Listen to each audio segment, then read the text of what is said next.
Have you ever walked away from a conversation feeling like you barely spoke, even though you were there the entire time? You laughed, you nodded, you answered their questions, but somehow they controlled everything. The scary part? Most people who control conversations don't raise their voice. They don't interrupt every sentence. They don't even seem dominant. In fact, the best conversational controllers make you feel like everything happened naturally. Once you see their patterns, you'll start noticing them everywhere. And there's one technique almost all of them use without realizing it. Imagine meeting someone for the first time. Within a minute, they're asking you questions. Where do you work? How long have you lived here? What do you do for fun? It feels like they're genuinely interested, so you answer. 5 minutes later, you know almost nothing about them, but they've learned everything about you. It doesn't feel manipulative, it feels comfortable. That's because your brain mistakes attention for connection. When someone gives us space to talk, we naturally assume they're a great conversationalist, but in reality, they may simply be collecting information while revealing almost nothing about themselves. Knowledge creates leverage. The more someone knows about your interests, fears, insecurities, and dreams, the easier it becomes to guide future conversations. Now here's where it gets even more interesting. Have you ever noticed how certain people somehow make every topic circle back to themselves? You tell them about your vacation. Suddenly they're talking about the time they traveled across Europe. You mention your stressful week. They've had an even harder month.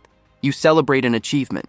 They have an even bigger one. At first, it seems harmless, but over time, something strange happens.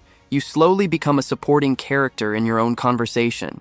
Psychologists call this conversational dominance. It doesn't require aggression. It only requires controlling where the spotlight goes. And most people never notice it's happening. But that's only one layer. The strongest conversational controllers understand something much deeper: silence.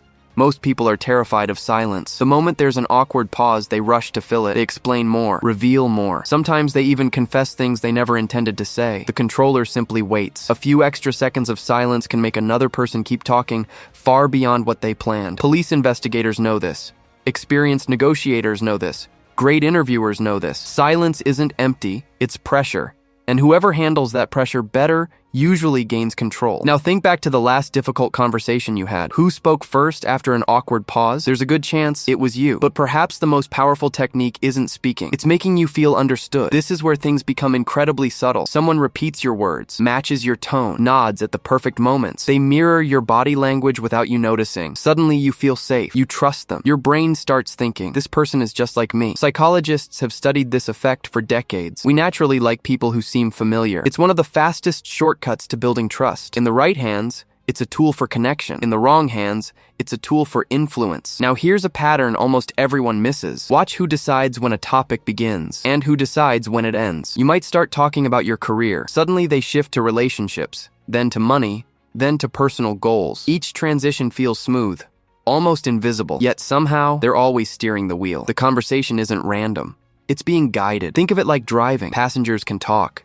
Passengers can suggest directions, but only one person controls the steering wheel. Conversation works the same way. The person choosing the next topic usually holds more influence than the person doing the most talking. And here's the biggest surprise of all. The people with the most conversational power often appear to be the calmest in the room. They don't compete for attention.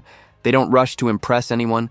They don't need to win every argument, because real influence isn't about speaking more.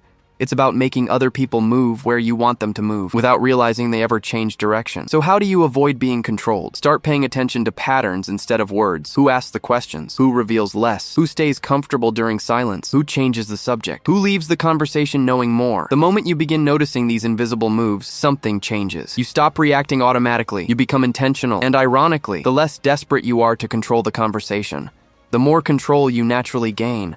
Because the strongest communicators aren't the loudest people in the room. They're the ones who understand that every conversation has an invisible current. Most people are carried by it. A few people quietly create it. The only question is, the next time you walk away from a conversation, will you know which one you were?